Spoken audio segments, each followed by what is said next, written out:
Hi guys, so I've got some projects to share with you. Um, to start off, I've got this mounted gem tree. I didn't make these gem trees recently. Um, they were in kind of one of my catch-all boxes, and they hadn't been mounted because mounting is kind of a boring thing. So I finally decided just to get the 3 small trees that I had done mounted so that I could attempt to, sell them at the bazaar coming up at the end of October. Hopefully I can get enough money to reimburse me for the wire. Um, I don't know what this gemstone is. It's on the tree here.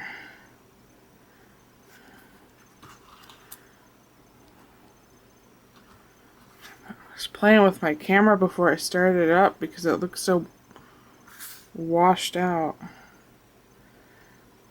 I don't know if it actually does look washed out when I upload it, but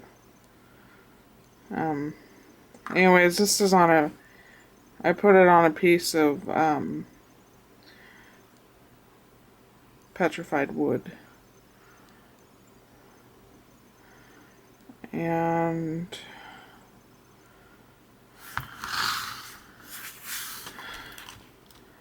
there's this one. I suppose it's entirely possible my eyes are blurry also.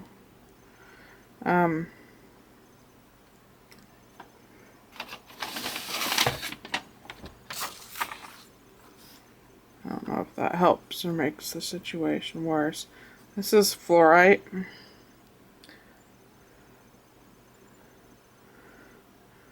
I don't know what it's on.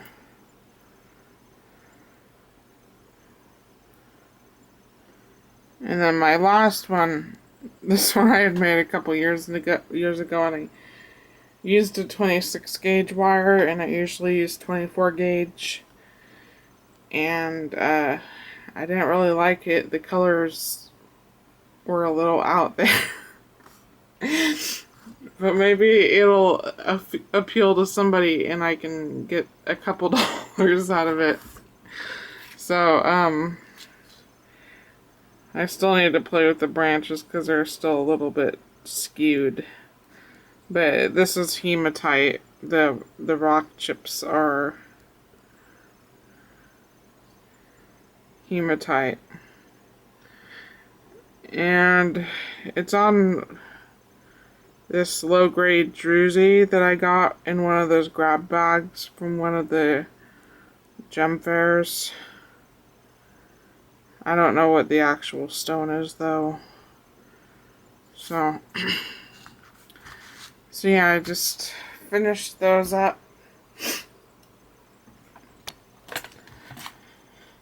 And then I need to wheel my camera up here. Wrong way.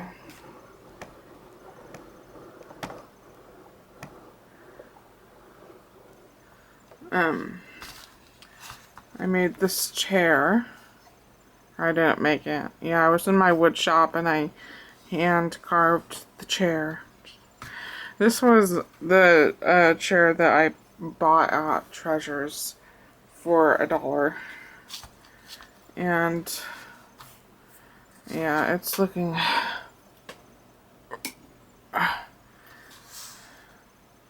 Oh, there's a big shadow. I don't know what to say. Okay, I painted it parchment white.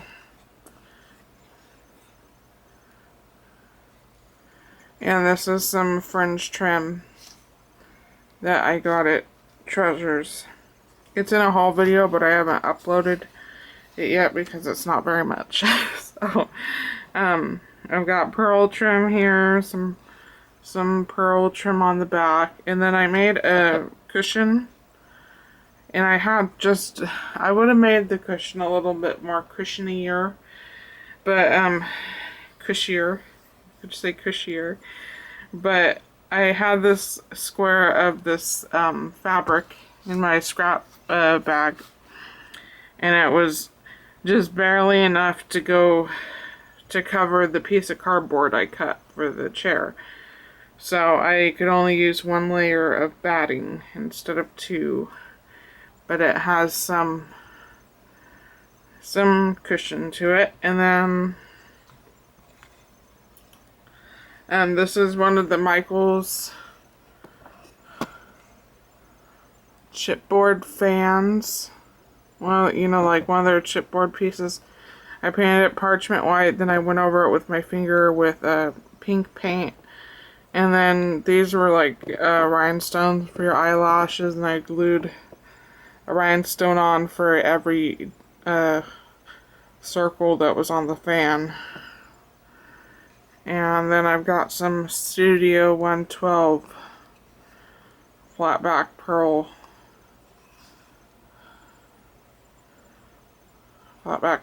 on the top there. And I guess that would be it. I didn't make it too fancy. I altered it for Leslie, because I know that Leslie has dolls. The only doll I have is one that Leslie made me, so I figured I'd alter that for her. And that's it. I'm gonna wheel the camera back down.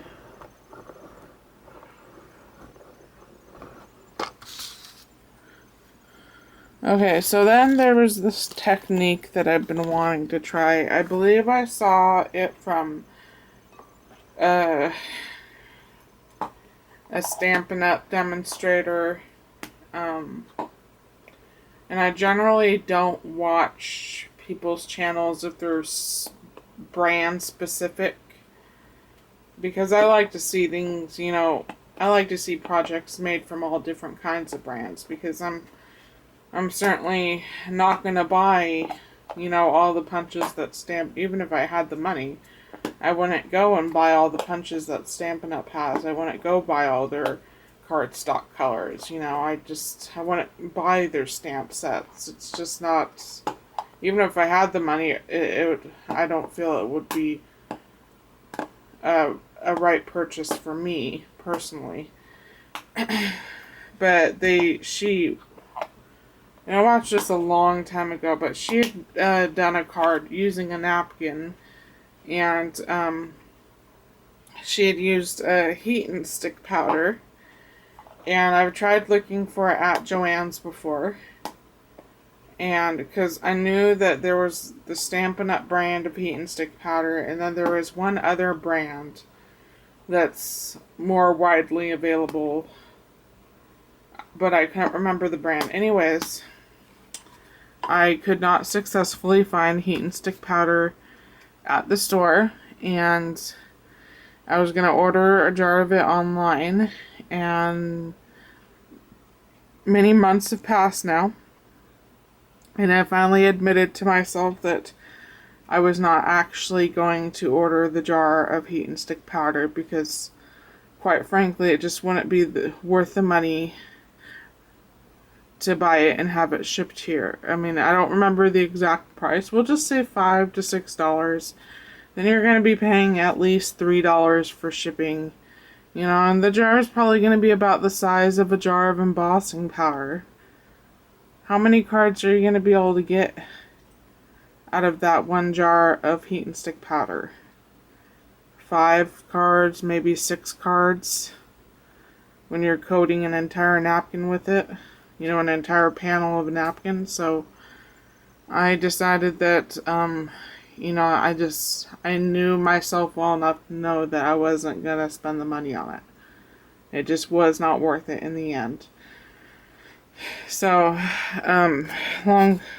long story long, I decided that I needed to find a way around using heat and stick powder, and I've learned a lot from what I did try to do, and so now I've got an idea of how I want to do it the next time when I decide to make some napkin cards. So Here is the first one. And basically, you were supposed to put the heat and stick powder on the napkin so that you could melt it and then sprinkle the... They had a special glitter on the Stampin' Up! Channel to put over the heat and stick powder, but I was like, that just looks like clear glitter to me, I'm sure it was just clear glitter, but they just gave it a different name so that they could jack up the price, because that's what companies do. So, and lo and behold, clear glitter worked just fine. As opposed to their dazzling diamonds or whatever they were using. I don't know. Like I said, I don't watch brand specific channels often. I just happened to see that video. Anyways, this is a napkin. And the technique I used, I had used hairspray. And on this particular napkin, it made some of the purple bleed. I don't know why the rest of the purple didn't bleed, but it wasn't enough to ruin the project, in my opinion. And I matted it with some dark green Christmas paper that Leslie gave me. And this is one of my coffee sleeve flowers. This is a Studio G stamp. The card base came from Bonnie.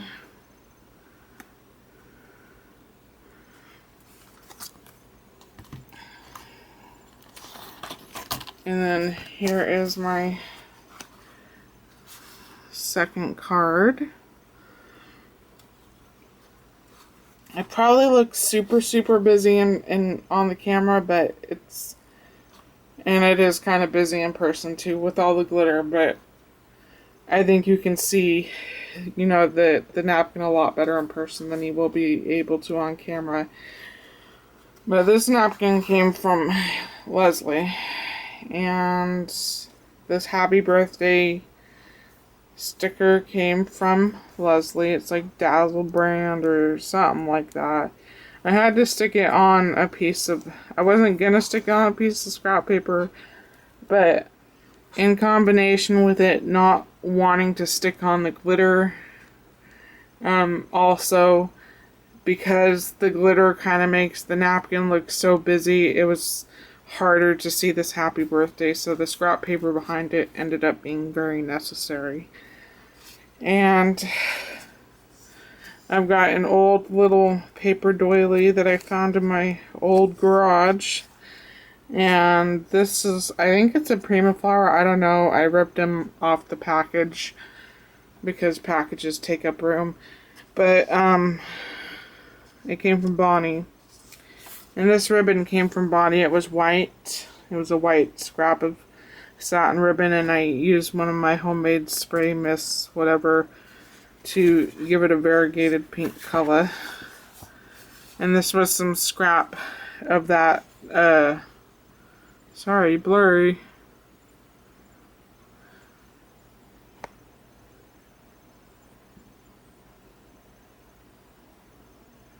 Doesn't want to focus.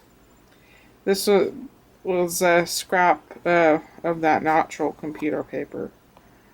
And I just inked the edges pink. And then the last card is probably my favorite.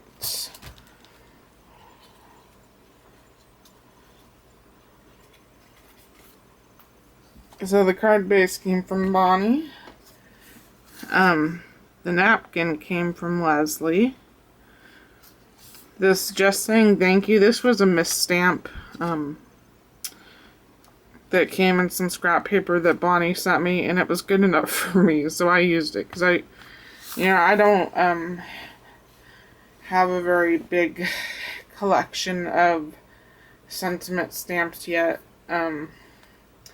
So I saved it and kept it in my die cuts bin because I knew I wanted to use it. And I saw in one of the magazines that Leslie had given me one time, a lot of the cards that were in that magazine had like these torn pieces of paper, and I thought it looked cool, and I remembered about it. So I decided to use that. And then I inked it up with Ooh. I don't know if it's Versamagic or Memento or I don't know.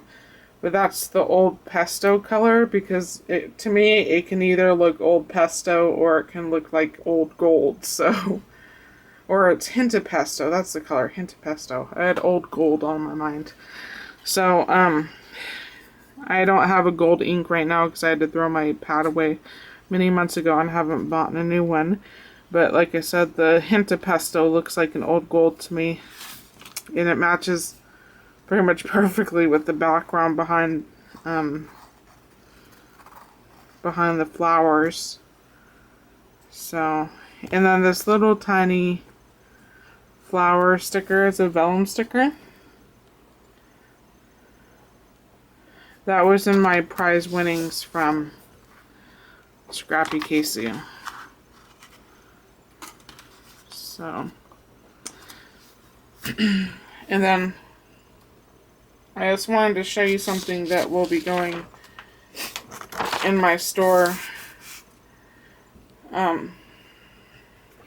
If anybody's interested.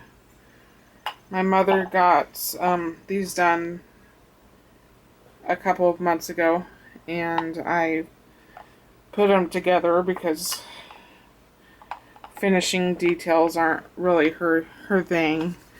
So my mom made these, or got these 4 coasters done. And they are cross-stitched.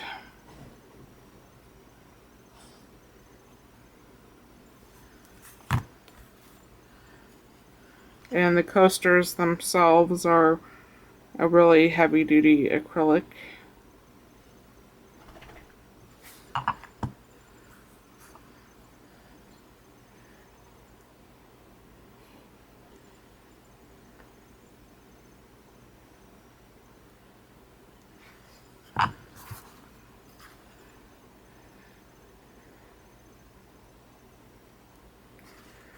So these will be going up in my store, and I will put the link in the description box below. Thank you for watching, and I'll talk to you later.